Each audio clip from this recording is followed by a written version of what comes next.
បាទសួស្តីបងប្អូនអ្នកគ្នាបាទថ្ងៃនេះបានទទួលអ្នកជំងឺមួយទៀតហើយបាទថ្ងៃចូលឆ្នាំទី2ខ្ញុំបានទទួលដ្រូនពីបងប្រុសម្នាក់បាទគាត់លេងកន្លែងតារាងបាល់ទាត់ណាចឹងឲ្យដៃគូគាត់បជាលេងទៅវាតាក់សំណាញ់បាទយើងបញ្ហាធ្លាក់វាប្រេះដៃនេះវាអត់តាន់បាយនៅអាចហោះបានចឹងមើលអ្វីដែលគាត់ពេញចិត្តនោះគឺគាត់ចង់បានដៃរបស់គាត់នឹងមកវិញឲ្យស្អាតដូចដើមចឹងបាទចឹងឥឡូវយើងធ្វើការផ្លាស់ប្ដូរដៃខាងមុខខាងស្ដាំបាទវាប្រេះអស់ហើយនឹងឃើញទេអរ៉ៃផ្សេងអត់អីទេគាត់តែមានស្នាមឆ្កូតយើងអាចសម្អាតអីបាទឡើងវិញអញ្ចឹងខ្ញុំឲ្យខាពេលខ្ញុំបង្ហាញវិធីសាស្ត្រក្នុងការដោះបំបីដ្រូននេះដូរដៃខាងស្ដាំខាងមុខជូនបងប្អូនទស្សនារបស់គ្នាពីរបៀបដោះដៃមួយនេះបាទអរគុណបាទអ្វីដែលយើងត្រូវការចាំបាច់នោះគឺមើលកតោដាក់ខ្ចៅនោះមកហ្នឹងហើយប្រអប់ដាក់ខ្ចៅដើម្បីកុំឲ្យវាខ្ទាតបាត់អីហ្នឹងហើយប្រើទូរវិស4ជ្រុងបាទ4ជ្រុងយើងដោះសបកនេះ4គ្រាប់បាទ4គ្រាប់ខាងលើហើយនឹងដោះខ្ចៅ2គេនេះ2គ្រាប់ទៀតនៅក្នុងលក្ខខណ្ឌនេះយើងត្រូវការដោះបាតក្រោមណាដើម្បីយើងរត់ខ្សែសេវាយើងដោះខ្សែសេវាព្រោះនៅជាប់បាតក្រោមបើករណីថាដូរដៃក្រោមយើងមិនចាំដោះបាតក្រោមទេវាអត់មានខ្សែសេវាយើងត្រូវការដោះបាតក្រោមនិងសបកលើបាទពេលសំខាន់ណាយើងអត់ថ្មយើងចឹងមកហ្នឹងហើយ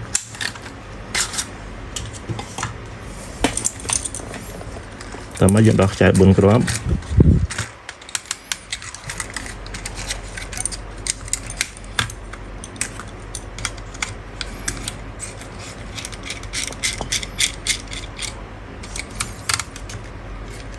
ពេលខែនេះអត់ឆក់ទេគឺកចៅវែងវាមិនអត់មានជាតិដែកតែវាជាតិលុយញោម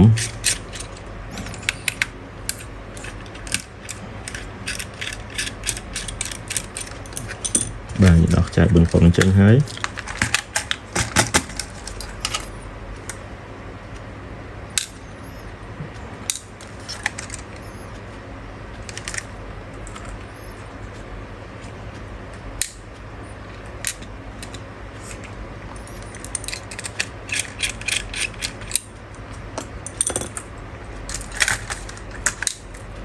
បាទបន្តមកយកដោះខ្ចៅកន្លែងនេះ2គ្រាប់ទៀតបាតក្រោមហ្នឹង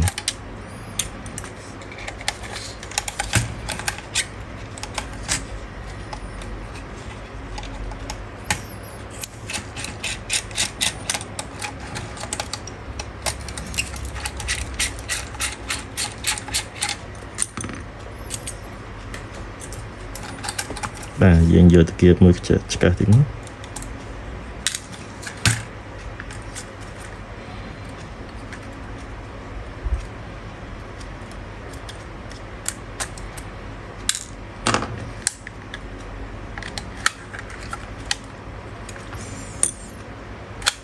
បាទរបៀបដោះសបកលើបាទយើងឲ្យកោះបាទចូលឲ្យកោះ frame ទូរស័ព្ទហ្នឹងយើងបរហាប់កន្លែងខាងក្រៅនេះសិននេះបរហាប់នេះសិនមកបាទហាប់ទាំងសងខាង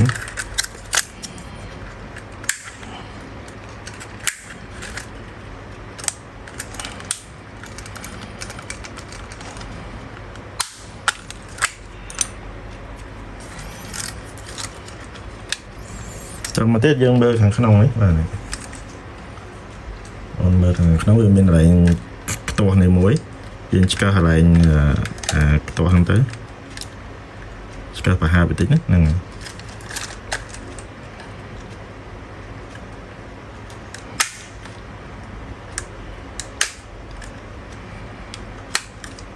បីងាយស្រួលមកវាបាយសបក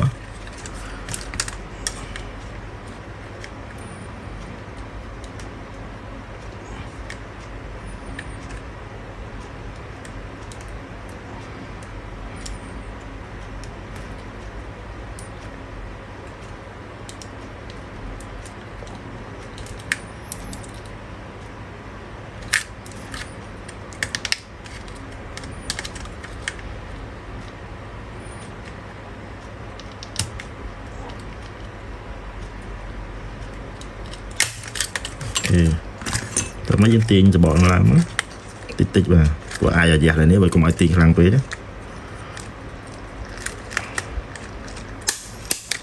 អ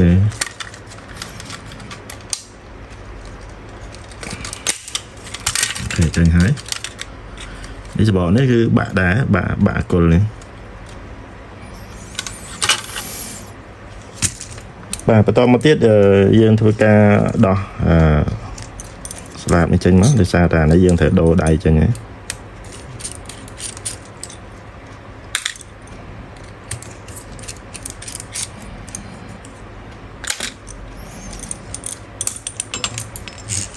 បាទហើយយើងឆែកមើលខ្សែនេះយើងត្រូវផ្សារចេញណាបាទវាមាន3ពណ៌មានក្រហមខ្មៅសអញ្ចឹងដើម្បីឲ្យផ្សារចេញស្អាត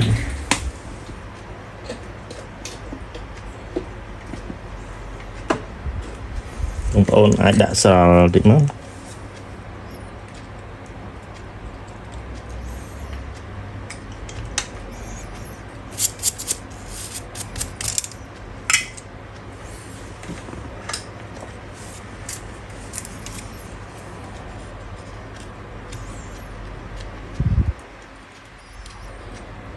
បាទប្រើកម្ដៅ390អីនោះ380 390ម៉ម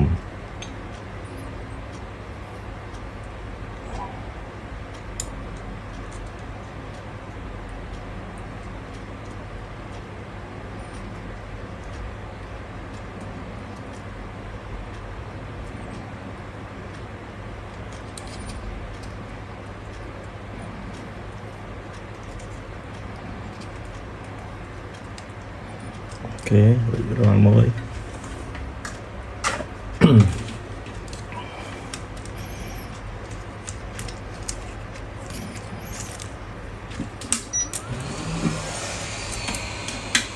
ហើយបន្តមកទៀតបងប្អូនត្រូវគាស់អាកាវ UV នេះចេញដោយសារតែខ្សែដៃមកនោះវាជាប់កាវ UV យើងប្រើកម្ដៅ120អង្សាទៅ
តើមកយើងដោះបាតក្រោមយើងកាច់ដៃនេះទៅក្រោយមកប្រហាប់ខាងក្រោយបន្តិចហើយយកដៃរហូតមួយអីកោះក្បាលហ្នឹងហើយ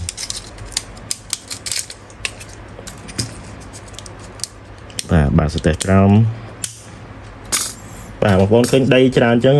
ដល់ពេលយើងដោះយើងគួរសម្អាតចេញទៅហើយអាផ្នែក sensor នេះក៏អញ្ចឹងដែរតែកាលណាដីច្រើនពេកយើងហត់ហ្នឹងយើងសម្អាតវាដែរភាសាវាមានកាមេរ៉ាមួយនៅលើហ្នឹងបាទតែកាលណាដីច្រើនឬមួយមានឆ្កូតអីគឺដ្រូនយើងខុសរេ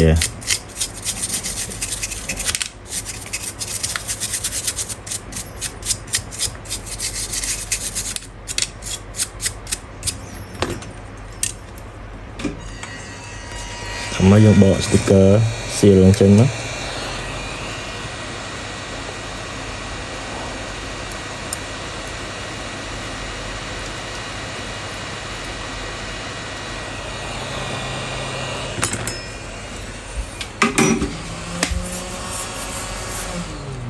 បាទហើយយើងដោះចៅបាទត្រជាក់នេះទាំងត្រជាក់នោះ3គ្រាប់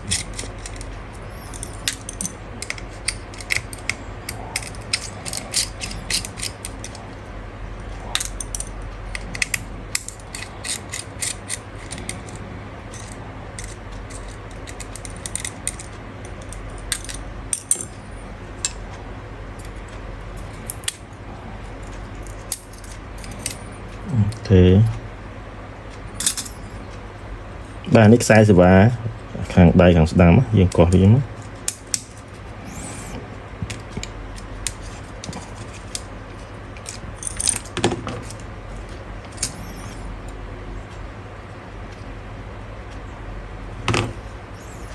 hay bọc ôm plum đây đi tới này mọi về miền cửa click này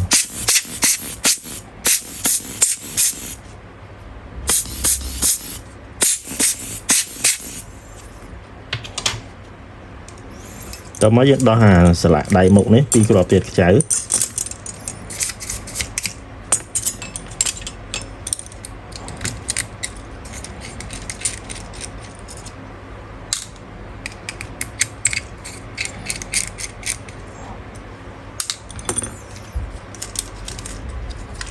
rồi đừng hái do tôi biết cho bắt đầu lên tranh nó cho crom á rồi chạy sáng ok chân là bộ đấy và lại nam bên đây một ôn play some ad không nè đây những đỏ đây trên nó anh đi cho size rồi và rốt cho là plot này kia này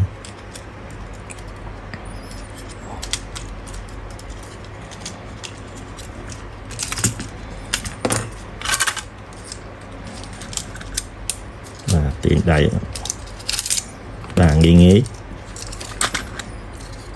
bà anh dân thưa cả plug đồ đây thôi mày bà nó không vẽ đấy nhưng thôi cả chặt trâu với bà này nhưng đầy thôi mày đầy dưỡng bàn hả bà này một nước bạc bài á này đây thưa cả plug đồ đầy thả lấy dưỡng chặt chỗ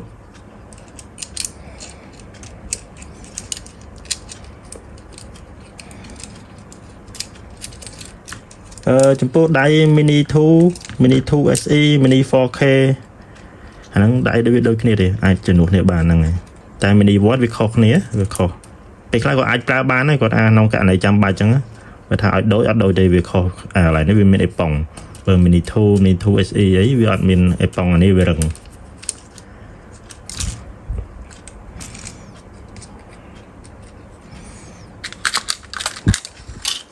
bà dân chạp salad này trốn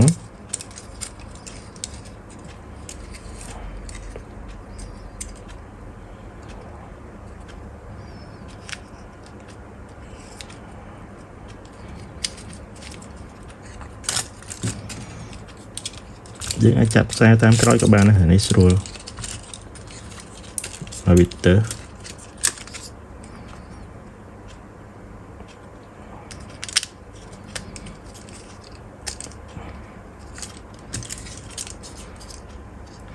hay bóng bóng như đây tục đây nè tục salad nắng máu hay dân cạch đây nâng mà gọi tịch bà hay cho mà run cho cái đó cho rồi hay dùng một chai chỗ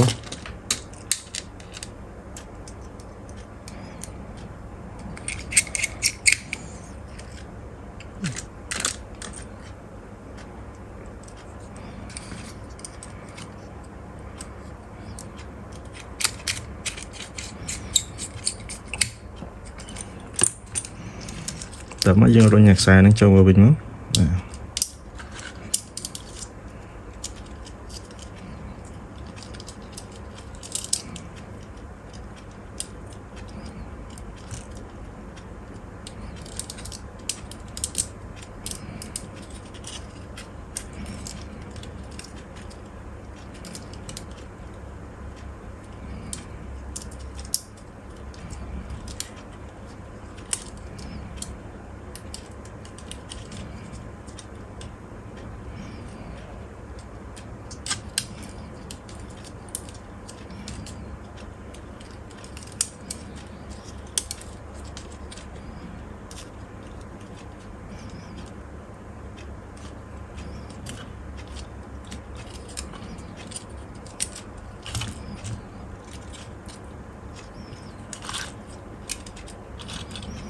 dương rút xa xì vá nó tới còngវិញ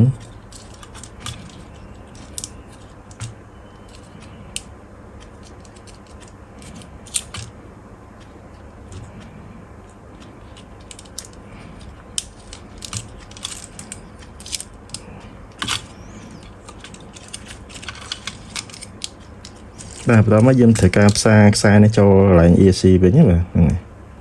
ហើយខ្ញុំបងប្អូនពេលផ្សារចេញផ្សារចូលដូចគ្នាយើងដាក់ទឹកស្រល់បន្តិចមកកុំឲ្យវាសំណយើងរឹងពេលយើងផ្សារទៅវារឿងស្អាតបងប្អូនអាចបន្ថែមសំណលើនឹងទៀតក៏បានដែរហ្នឹង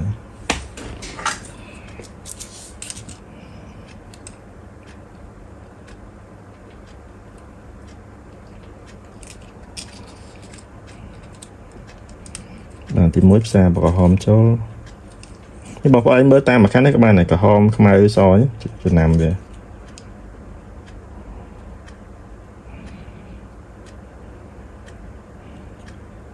អូខេបកខ្មៅម្ដង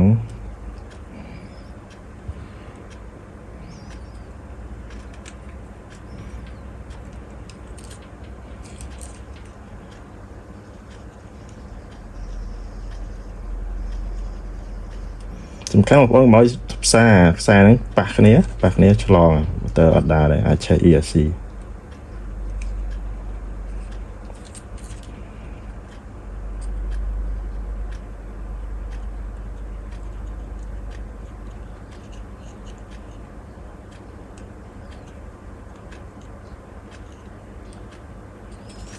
បាទរួចរាល់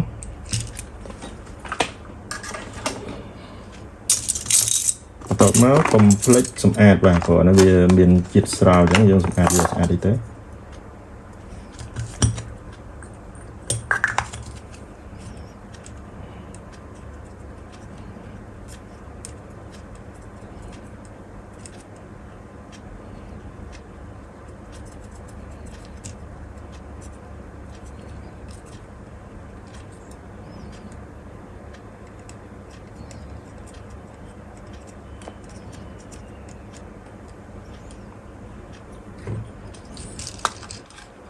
អូខេរួចរាល់ហ្នឹងហើយហើយបន្តមកយើងចាប់សបកបើសិនជាបងប្អូនមានកៅ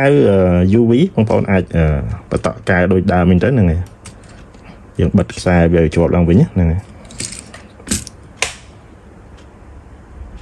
បាទបន្តមកទៅយើងចាប់សបកនេះចូលបកលើបងប្អូនអាចដើម្បីឲ្យងាយស្រួលក្នុងការចាប់សបកបងប្អូនអាចចាប់ខាងក្រោមមុនក៏បានដែរបាទយើងដាក់ស្ទះនេះចូលផ្ទះនេះយើងដោយសារតែវាបោកធ្លាក់វាពុតវាត្រង់តិចមក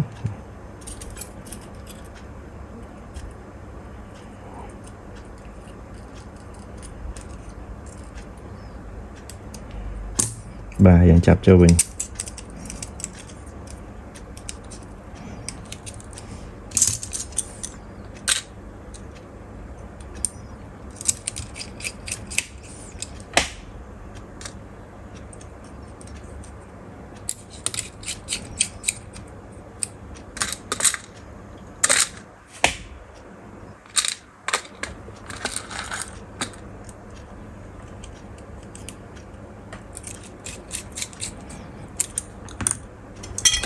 បន្ទាប់មកយើងដាក់ស្ទះចូលខាងក្រោមហ្នឹង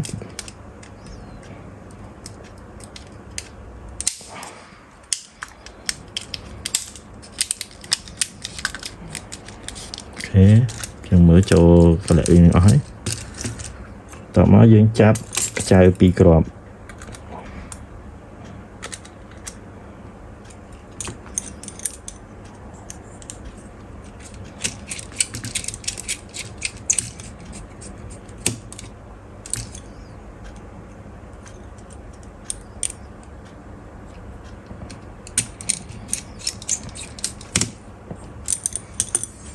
បាទយើងដាក់ស្ទះលើចូលបងមើលខ្សែមានគិកខ្សែអីអត់ហ្នឹងហើយដាក់ចូលមកហើយវាច្បាច់ថ្នម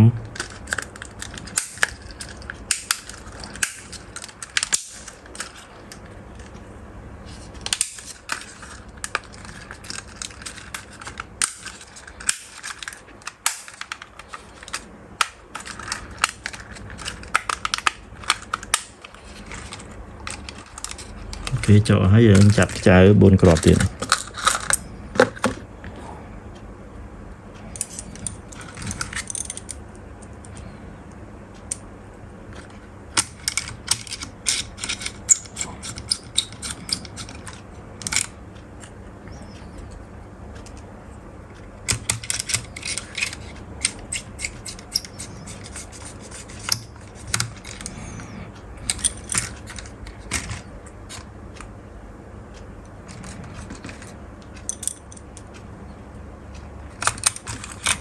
ក្រោយពីទៀត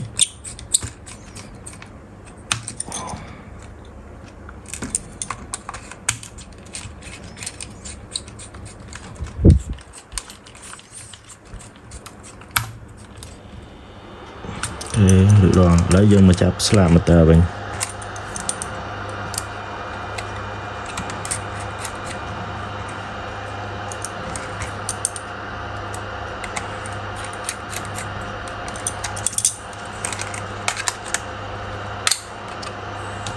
ដាក់ថ្មចូលហើយយើងបើកតេះ